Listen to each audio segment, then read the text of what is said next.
Many of the people that we work with enjoy playing first-person shooters, with Call of Duty being one of the games that we're most commonly asked for help with playing. In this video, we'll be having a look at Modern Warfare, focusing on the controls and the input accessibility options that might be helpful. In this video, we'll be focusing on the PS4 and Xbox One versions of the game, in particular looking at the gamepad inputs, although the game does also allow you to use mouse and keyboard on console as well as on PC, which we will also briefly touch on. To play the game fully using a gamepad, it does require you to use both analog sticks and multiple buttons. This requires combinations of button holding and button pressing. If this is difficult, there are options that might be helpful, which we will have a look at a bit later on. To start with, let's have a look at the controls when using a gamepad. Modern Warfare controls in a similar way to previous Call of Duty games, although it does have a few new controls as well. The game has multiple controller layouts and we'll have a quick look at these now. Just need to go to the options. There are 12 button layouts and 6 stick layouts that could be worth having a look at. So now we will have a look at some gameplay using the default controls. When using a gamepad, to control menus you tend to use left stick and A or B or cross and circle on PlayStation, and both bumper buttons are also needed for some menus, or L1 and R1. You're generally going to use left stick for player movements. You then use the right analog stick to aim and control the camera. To aim down sights, you hold either left trigger or L2 on PlayStation, and then you'd use the right stick to aim the gun. To shoot, you then press right trigger or R2. If you hold down sights, you can then aim with the right stick and then shoot. When prompted, you can press X or square to reload, but you can also reload at any time once you've fired.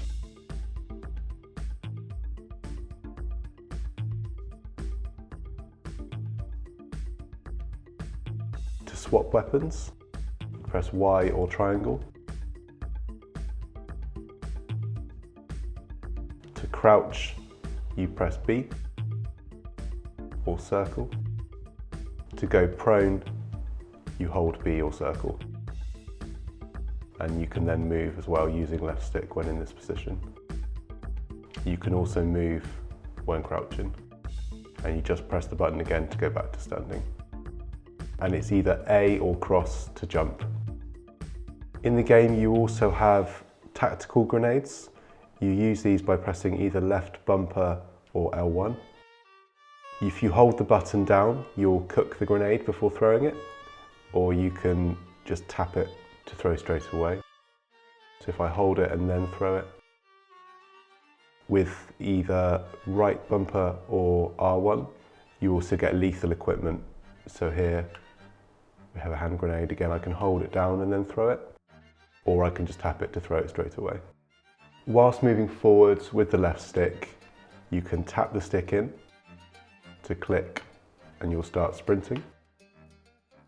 If you then press either B or circle when sprinting, you'll do a slide.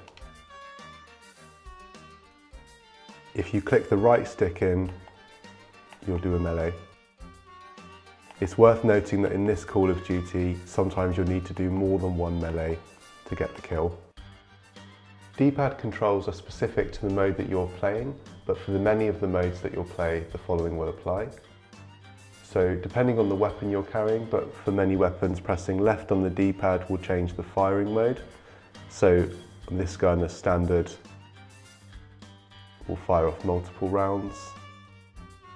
If I press left on the D-pad, it will just fire a single round. Up on the D-pad controls gestures.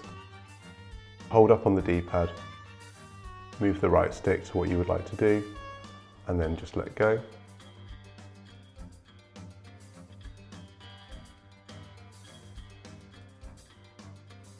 Right on the D-pad lets you look at the kill streaks that you've unlocked.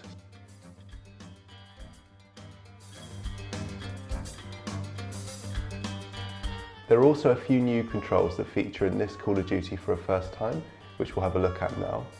For example, if we double tap the left click in, then we'll do a tactical sprint. You'll only do this for a limited amount of time.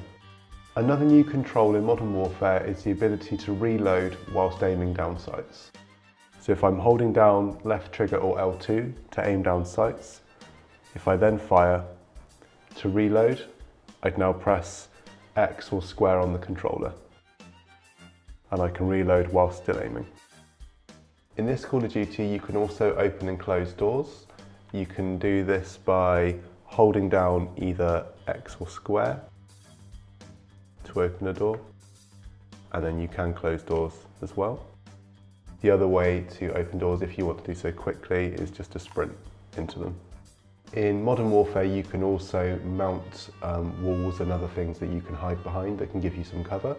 So if you hold down left trigger or L2 to aim, and then click right stick in, to come out of that, you can just let go of aiming and then move away with the stick. Looking in the options menu, you'll see that there are multiple options and also controller layouts that might be helpful for you. The game does not allow you to create your own controller layout, although you could use the PlayStation 4 accessibility options or the Xbox One ease of access options to allow you to do this, but this does not allow you to map by context. If using mouse and keyboard, you are able to remap individual actions and also some menu options within the game itself. So one of the things you can do is invert the vertical look. So there are 3 options here. It's automatically set to disabled, and there's airplanes only, which means that the camera movement on the vertical axis will be inverted when you're in an aircraft. Or if you put it to enabled, then it means that the vertical axis will always be inverted. So if I move the right analog stick up now, I'll look down, and if I put it down, I'll look up. There are also options for sensitivity, so if you find that when you're aiming, you're moving either too slowly or too quickly, then you can change that here. So there's horizontal stick sensitivity, vertical stick sensitivity, and also 2 options for aim down sight sensitivity. The low zoom one is for when looking down the sights of a standard gun, and the high zoom option is for when looking down a sniper rifle, for example. So the first thing we'll have a look at is the horizontal and vertical stick sensitivity if we move it right down to the lowest sensitivity.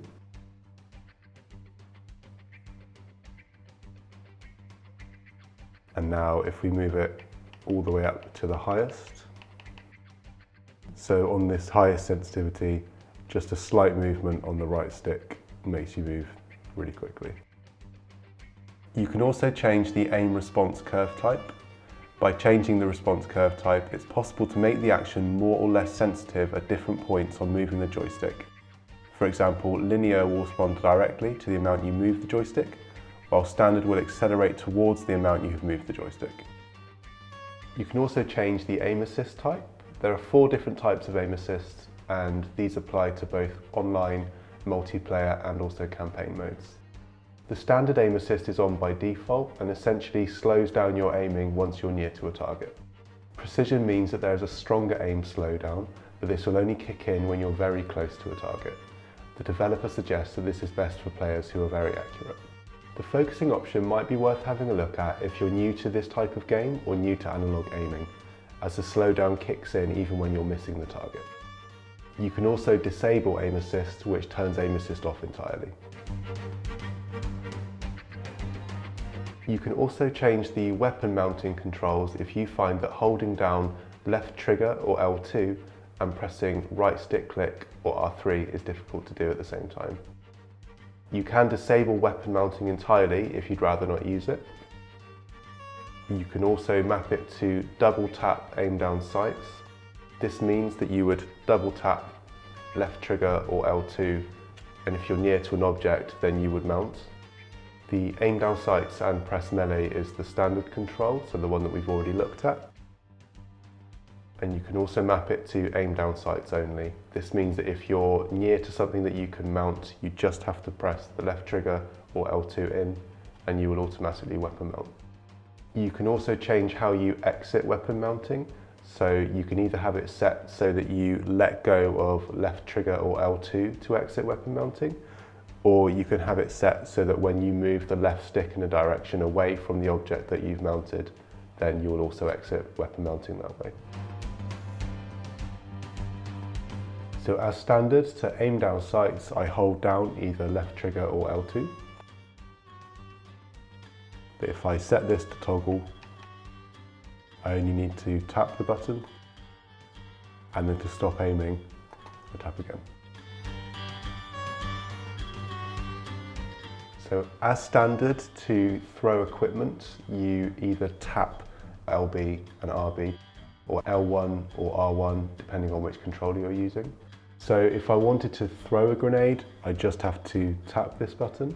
But if I want to cook it before throwing it, currently I have to hold the button down and then let go when I'm ready. If holding that button down is difficult, I can change it to toggle. To throw this now, I'll just need to tap the button to start cooking it, and then tap it again to throw it.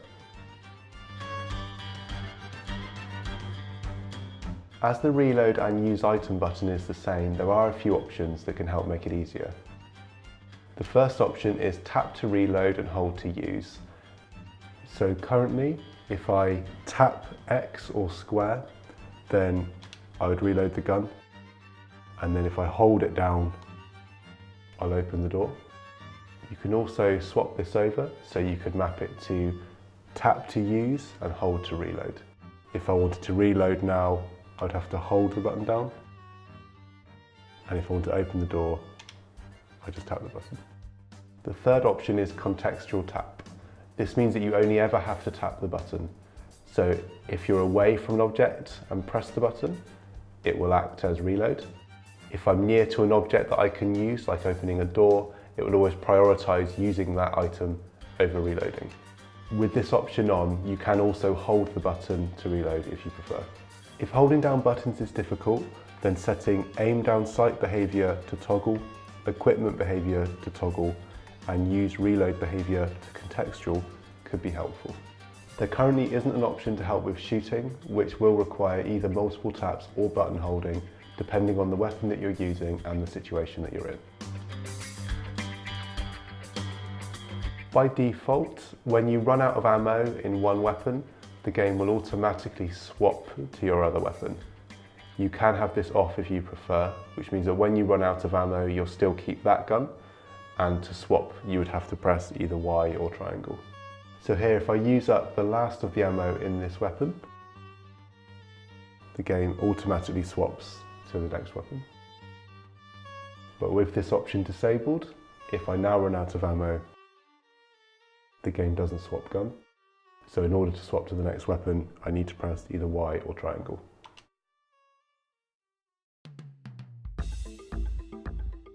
There are also some options that you can look at to help with movement. For example, the first one is slide behavior.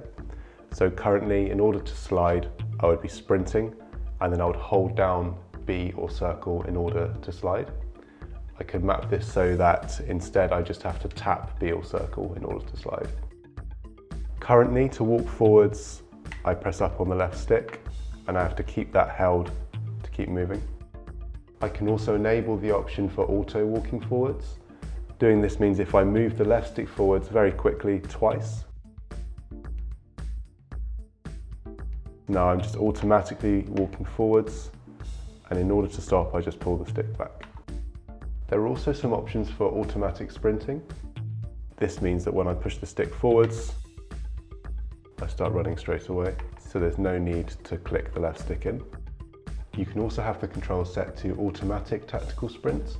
This means that if you push the left stick forward, you go straight to a tactical sprint. You can only ever tactical sprint for a limited time, so once this runs out, you'll then go into a normal sprint.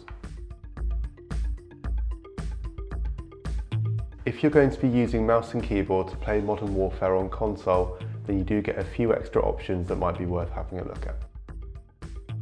Slide behavior and automatic sprint are the same whether you're using mouse and keyboard or a controller. So we'll start by having a look at crouch behavior. So as standard, crouch is set to toggle. So you'd press to crouch and press again to exit. You can also map this to hold, which means that you have to hold the crouch button down and then let go to exit crouching. You can also set it to go to. This means that you press the button to crouch, and if you press it again, then it doesn't do anything. There are also options for prone behaviour. So you can have it set to toggle. So if you press the button once, you go prone, and press it again to stand back up. You can also have it set to hold. So you'd hold the button down to go prone, and when you let go, you'd stand back up. You can also have it set to go to. So if you press the button, you'll go to prone. If you press that button again, it won't do anything. To stand back up, you would have to have another button mapped to act as stand up.